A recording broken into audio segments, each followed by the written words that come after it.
pada gambar di samping saya akan menjelaskan tentang pengertian HIV/AIDS. HIV atau Human Immunodeficiency Virus adalah virus yang menyebabkan rusaknya atau melemahnya sistem kekebalan tubuh manusia dengan menginfeksi dan menghancurkan sel CD4. Semakin banyak sel CD4 yang dihancurkan, kekebalan tubuh akan semakin lemah sehingga rentan diserang berbagai penyakit. Infeksi HIV yang tidak segera ditangani akan berkembang menjadi kondisi serius yang disebut AIDS, Acquired Immune Deficiency Syndrome. AIDS adalah stadium akhir dari infeksi virus HIV. Pada tahap ini, kemampuan tubuh akan melawan infeksi sudah hilang sepenuhnya. HIV dan IMS, infeksi menular seksual seperti herpes, sifilis, dapat meningkatkan risiko penularan HIV 3 kali lipat atau lebih. Infeksi lain yang muncul menyertai penderita HIV yang disebabkan berbagai virus, yaitu virus dari keluarga herpes atau simplex zoster. Hal lain juga sering terlihat plak putih di mukosa lidah, mukosa bukal, orofaring, dan dasar mulut atau hairy leukoplakia. Infeksi bakteri di dalam rongga mulut juga memberi pertanda HIV, yaitu lesi pada gusi dan periodontal yang tidak lazim dengan frekuensi yang besar, dengan gejala klinis seperti gingivitis berupa lesi ulkus, nekrosis, rasa tidak nyaman, dan nyeri, akan memperparah keadaan infeksi ini. Yang ketiga itu 5 cara menghindari HIV atau AIDS. Yang pertama, tidak menggunakan jarum suntik secara bergantian. Penggunaan jarum suntik secara bergantian dapat menjadi jalur penularan HIV atau AIDS. Pasalnya, jarum suntik yang sempat digunakan oleh orang lain akan menyisakan darah. Apabila jarum suntik tersebut digunakan oleh orang yang terkena penyakit HIV atau AIDS, tentu resiko penularannya menjadi lebih tinggi. Yang kedua itu, gunakan kondom secara benar. Cara mencegah HIV atau AIDS yang utama adalah dengan melakukan hubungan seksual yang aman. Anda harus disarankan untuk melakukan hubungan seksual dengan menggunakan kondom sebagai upaya pencegahan penularan HIV atau AIDS. Yang ketiga, hindari seks bebas. Bahaya seks bebas pada remaja bukan hanya HIV saja, ada pula masalah lain yang perlu dikhawatirkan seperti kanker, kehamilan yang tidak diinginkan, hingga gangguan kesehatan mental. Yang keempat, tidak bergonta-ganti pasangan. Dan yang kelima, pastikan produk darah bebas dari HIV atau AIDS. Baik, yang keempat, jauhi virusnya, bukan orangnya, dan jadilah generasi milenial yang cerdas. Baik, sebelumnya HIV itu dikenal sangat berbahaya.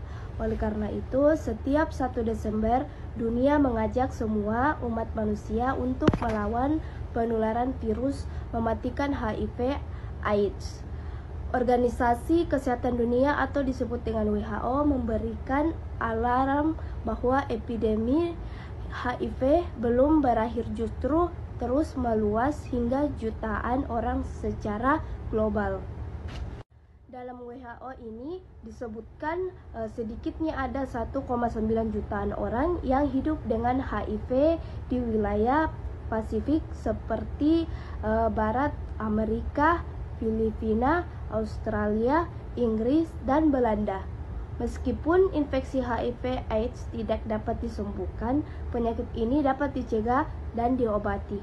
Beberapa kemajuan telah dicapai, seperti target kurang dari 24.000 kasus infeksi HIV baru, kurang dari 15.000 kematian terkait HIV/AIDS, dan 0 infeksi baru pada anak-anak di Pasifik Barat. Orang-orang mungkin tidak menyadari risiko ini, kurang pengetahuan, dan tak tahu bagaimana penularannya. Tidak hanya itu, sebagian orang dengan HIV/AIDS atau disebut dengan ODHA mungkin mengalami stigma dan diskriminasi yang menghambat mereka mengakses layanan kesehatan. HIV/AIDS di Indonesia tertulis Yayasan AIDS Indonesia. Penyebaran HIV dan AIDS telah berlangsung selama 32 tahun. Kementerian Kesehatan melaporkan situasi masalah HIV dan AIDS di Indonesia terus meningkat. Jumlah kumulatif dari 1987 sampai dengan 2019, kasus HIV ini sebanyak 3.049.882 orang atau 60,7% dari jumlah estimasi. AIDS sebanyak 1.017.64 orang Kasus tertinggi pada kelompok umur 25-49 sebanyak 7,1%.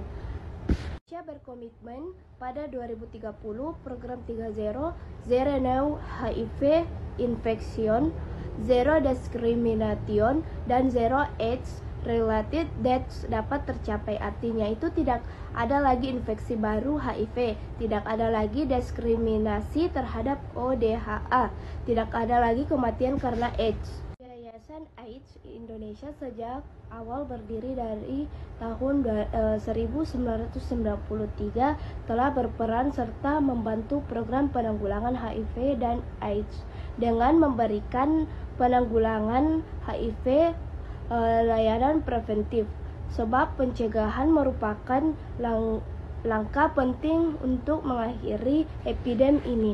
Peringatan Hari AIDS sedunia merupakan momentum meningkatkan lagi kepedulian masyarakat terhadap bahaya HIV dan AIDS yang berdampak bagi kesehatan. Dengan kampanye Kamu Tahu Kamu Berbagi serta Takar Indonesia Sadar untuk kampanye di media sosial menjadi semangat kolaborasi dan kepedulian untuk bersama-sama mengakhiri epidemi HIV dan AIDS.